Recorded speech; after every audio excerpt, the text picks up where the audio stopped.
Melihat tidak ada satu orang pun yang berhasil mencabut lidi yang sudah ditancapkan, anak laki-laki itu pun kemudian berkata, "Jangan merasa besar kepala dan merendahkan orang lain.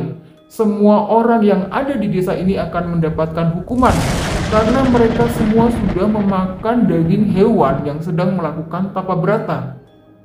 Daging yang kalian makan itu adalah dagingku ketika aku masih berwujud sebagai baru kelinting, seekor ular naga raksasa yang sedang melakukan pertapaan di hutan di mana kalian berburu waktu itu." Sambil mengucapkan kata-kata itu, kemudian baru kelinting mencabut itu lidi dari tanah yang ia tancapkan. Dan serta-merta dari bekas cabutan lidi tersebut keluarlah air yang sangat deras. Saking derasnya sehingga sanggup menenggelamkan pekarangan dari rumah kepala desa.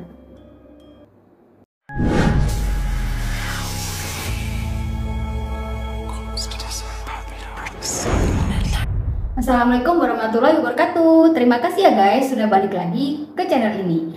Dan buat kamu yang baru pertama kali menemukan videoku, salam kenal ya. Perkenalkan, namaku Wulan. Dan channelku ini berisi tentang cerita-cerita dan kisah-kisah mengenai hal-hal yang ada di sekitar kita yang mungkin kamu belum pernah dengar ataupun kamu belum pernah tahu sebelumnya. Dan di malam minggu ini aku akan menceritakan sebuah legenda atau cerita rakyat yang cukup terkenal di masyarakat Jawa Timur, terutama di Kota Ponorogo. Seperti apa legendanya dan bagaimana kisahnya? Yuk kita langsung ikuti saja.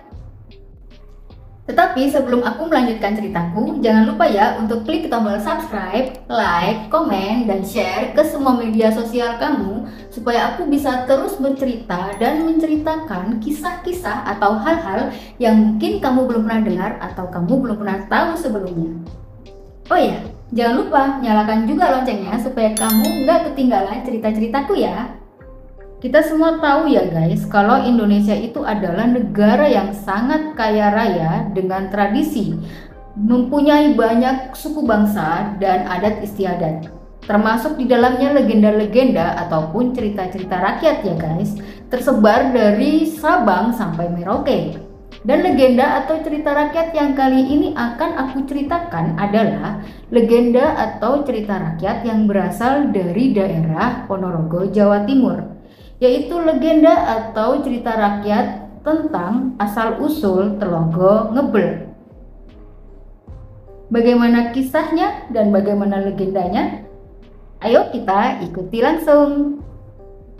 Kisah pada zaman dahulu kala, ada sepasang suami istri yang sudah sangat lama menantikan hadirnya seorang anak. Sepasang suami istri itu bernama Ki Ageng Mangir dan Nyai Roro Kijang.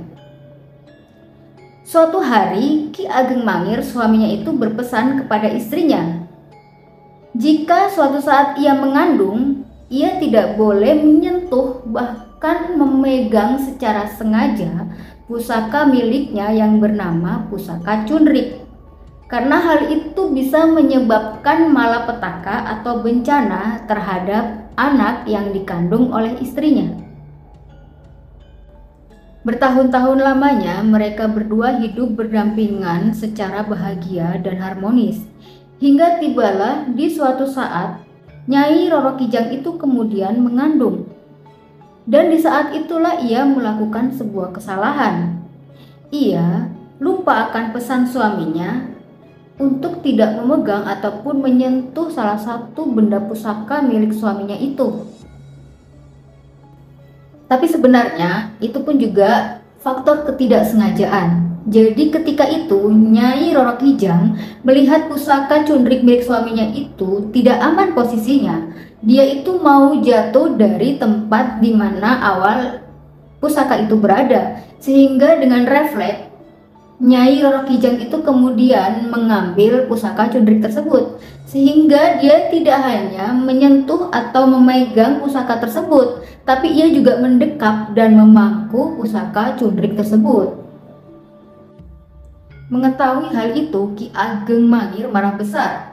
Ia kemudian memerintahkan istrinya untuk menebus kesalahannya. karena ia tidak mau kalau bayi yang dikandung oleh istrinya itu tertimpa bencana dan malapetaka. Ia kemudian menghukum istrinya itu untuk pergi ke sebuah rawa yang berada di tengah-tengah hutan untuk bertapa dan meminta ampunan kepada Tuhan, juga meminta ampunan kepada leluhur karena telah melanggar pantangan yang telah ditetapkan untuknya. Maka pergilah Nyai Roro Kijang melaksanakan titah suaminya. Ia kemudian bertapa di tengah-tengah rawa di hutan rimba. Dan di tengah-tengah pertapaannya itu terjadilah keajaiban. Nyai Roro Kijang yang baru saja mengandung, tiba-tiba dia merasakan perutnya sakit dan kemudian melahirkan. Dan terperanjatlah Nyai Roro Kijang ketika ia mengetahui kalau bayi yang dia kandung selama ini dan bayi yang dia lahirkan itu ternyata berwujud nggak seperti bayi manusia pada umumnya, melainkan wujudnya berupa anak ular naga yang di atas kepalanya itu terdapat mahkota dan tubuhnya itu berkilauan karena sisiknya itu seperti emas. Nyai Roro Kijang sangat ketakutan. Ia nggak nyangka kalau anak yang ia kandung dan anak yang ia lahirkan itu ternyata berwujud seperti seekor anak ular naga. Dia kemudian berpikir apa yang menjadi kesalahannya, kenapa dia harus melahirkan anak yang bentuknya seperti itu. Dan di tengah-tengah ketakutannya itu mengertilah ia kalau bencana atau malapetaka yang dikatakan suaminya selama ini adalah hal ini, bahwa ia tidak boleh memegang atau menyentuh pusaka milik suaminya yang bernama pusaka cundrik itu, karena ketika ia mengandung dan memegang pusaka tersebut, maka anak yang ia kandung akan dikutuk wujudnya menjadi wujudnya seperti ular naga. Dan mengerti juga dia kenapa suaminya sebelum dia melakukan pertapaannya itu, suaminya itu memberikan sebuah kelinting atau lonceng kecil yang suaminya berpesan kalau kelinting atau lonceng kecil itu nantinya harus dipasang di tubuh sang anak ketika anak itu lahir. Di tengah-tengah kekalutannya dan ketakutannya, akhirnya Nyai Roro Kijang itu memutuskan untuk meninggalkan anaknya. Tapi sebelumnya ia melaksanakan pesan suaminya untuk memasangkan kelinting atau lonceng kecil itu di tubuh si ular naga yang baru saja ia lahirkan tadi. Akhirnya dia pun memutuskan untuk kembali ke desa dan meninggalkan anaknya di tengah-tengah hutan rawa tempat dia bertapa dan menembus kesalahannya itu, guys. Berpuluh-puluh tahun kemudian, ular naga itu tumbuh menjadi ular naga yang sangat gagah dan sangat indah. Ia memiliki mahkota yang anggun di atas kepalanya dan tubuhnya itu berkilauan karena sisiknya itu menyerupai emas.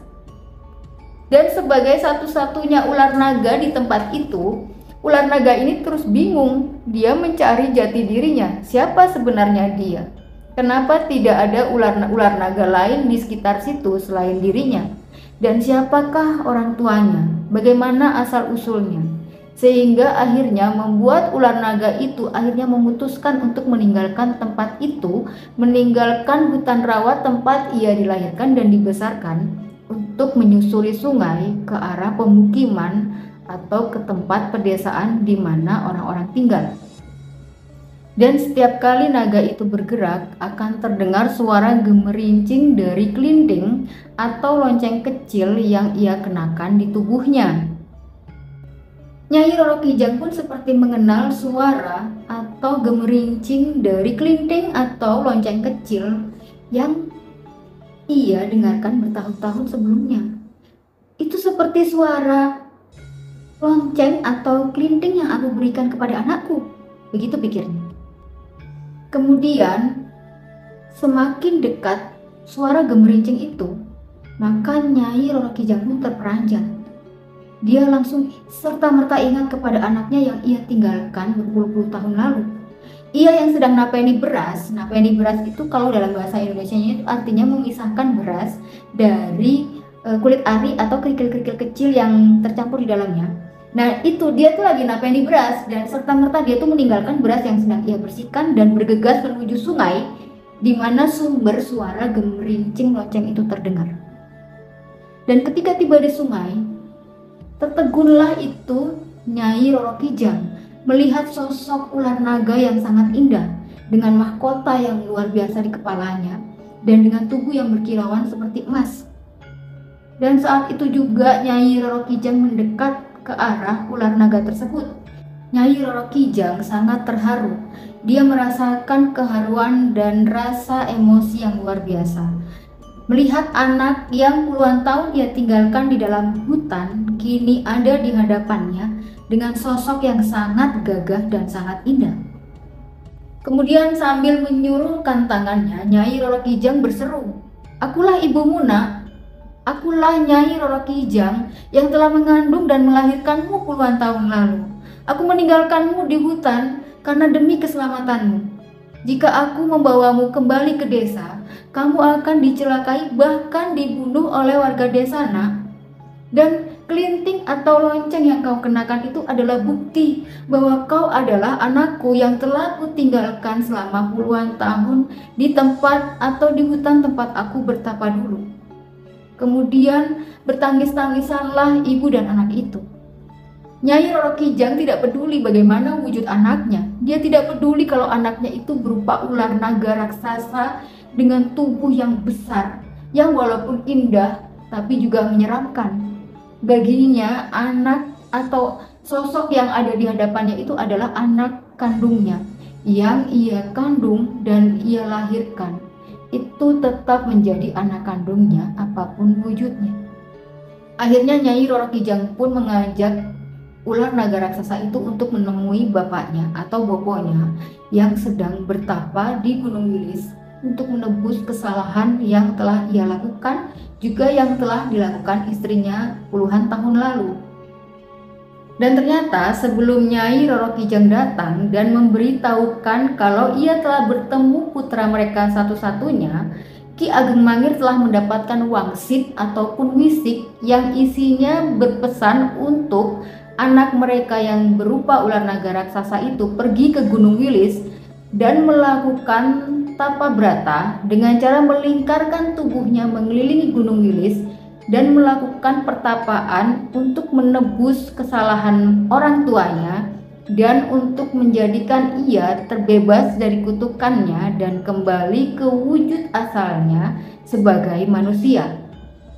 Kemudian Ki Ageng Mangir memberikan nama anak tersebut sebagai Baru Klinting. Maka pergilah Baru Klinting ke Gunung Wilis agar ia melakukan pertapaan seperti yang diperintahkan oleh boponya itu.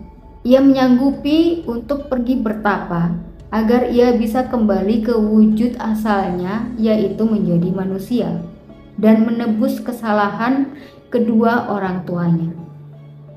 Konon katanya Gunung Wilis itu dulunya adalah gunung berapi yang aktif, tapi dengan adanya keberadaan Baru Klinting yang melingkarkan tubuhnya mengelilingi Gunung Wilis dan melakukan pertapaan di sana, hingga akhirnya membuat penguasa Wilis menjadi welas dan iba, sehingga ia mengubah atau keberadaan Baru Klinting itu mengubah Gunung Wilis yang aktif menjadi gunung yang tidak aktif atau menjadi gunung air. Sesuai pesan boponya, akhirnya Baru Klinting melingkarkan tubuhnya mengelilingi Gunung Wilis dan melakukan topo broto yang sangat panjang. 500 tahun kemudian, tempat yang dulunya hutan belantara sudah berubah menjadi perkampungan dan pedesaan. Ada sebuah desa yang akan mengadakan pesta barian atau pesta bersih desa.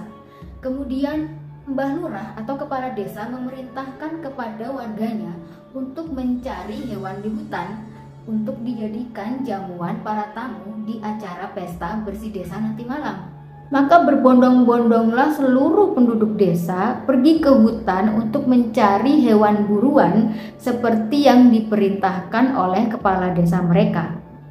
Tapi delalahnya, dari pagi sampai sore mereka sama sekali tidak mendapatkan hewan buruan, sehingga mereka itu sudah merasa sangat capek dan kelelahan, sehingga akhirnya mereka memutuskan untuk beristirahat.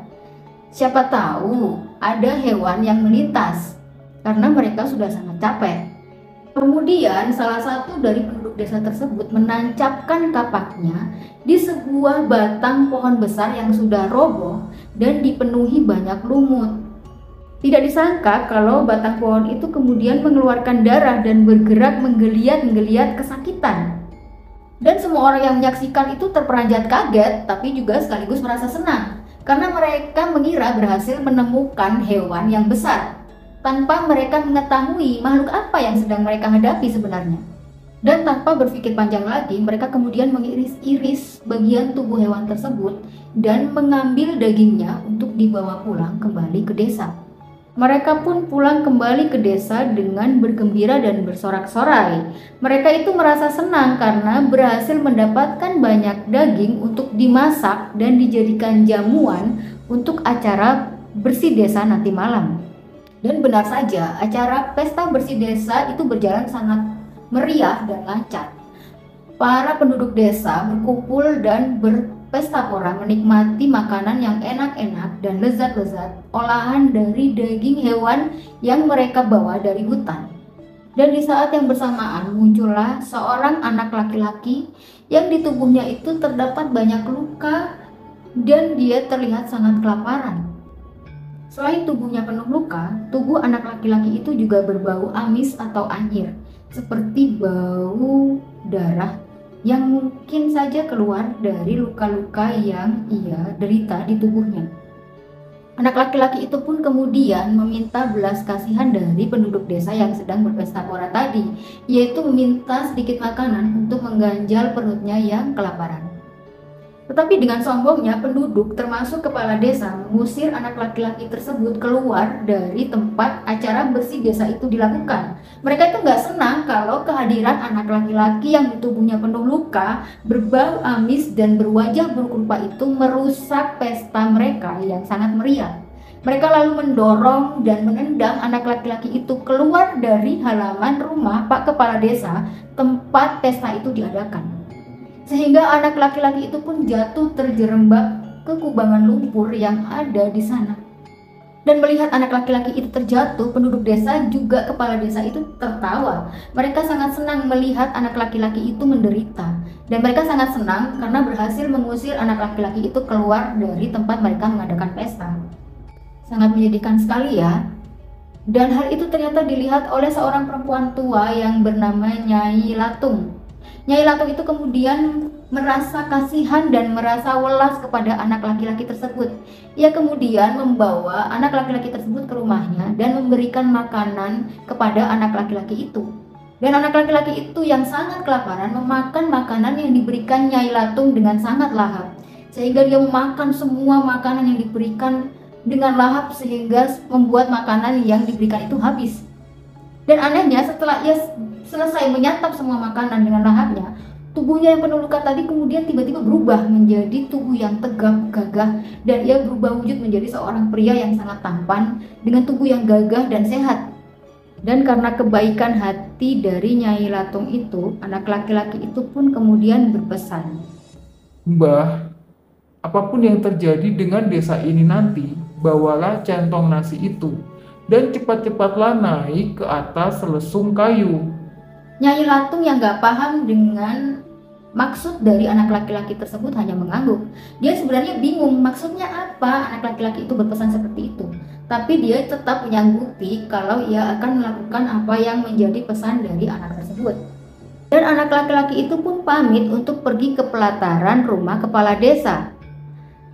Dan setelah itu anak laki-laki itu pergi ke pelataran rumah kepala desa dan menancapkan lidi ke tanah dan kemudian langsung memberikan pengumuman.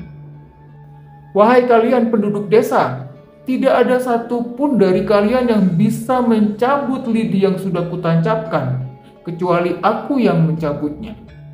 Karena merasa tertantang, banyak orang mencoba untuk mencabut lidi tersebut, termasuk Pak Kepala Desa. Tapi tidak ada satu orang pun yang berhasil mencabut lidi tersebut dari lubang atau dari tanah tempat ia ditancapkan oleh anak laki-laki tersebut. Melihat tidak ada satu orang pun yang berhasil mencabut lidi yang sudah ditancapkan, anak laki-laki itu pun kemudian berkata, Jangan merasa besar kepala dan merendahkan orang lain. Semua orang yang ada di desa ini akan mendapatkan hukuman karena mereka semua sudah memakan daging hewan yang sedang melakukan tapa berata. Daging yang kalian makan itu adalah dagingku ketika aku masih berwujud sebagai baru kelinting, seekor ular naga raksasa yang sedang melakukan pertapaan di hutan di mana kalian berburu waktu itu. Sambil mengucapkan kata-kata itu, kemudian baru kelinting mencabut itu lidi dari tanah yang ia tancapkan. Dan serta-merta dari bekas cabutan lidi tersebut keluarlah air yang sangat deras. Saking derasnya sehingga sanggup menenggelamkan pekarangan dari rumah kepala desa. Dan kemudian air itu meluap seperti air bah yang menenggelamkan rumah, sawah, seisi desa termasuk penduduk dan hewan-hewan ternak kecuali Nyai Latung dan baru kelinting yang sudah mempersiapkan lesung kayu sebagai perahu dan centong nasi sebagai dayungnya.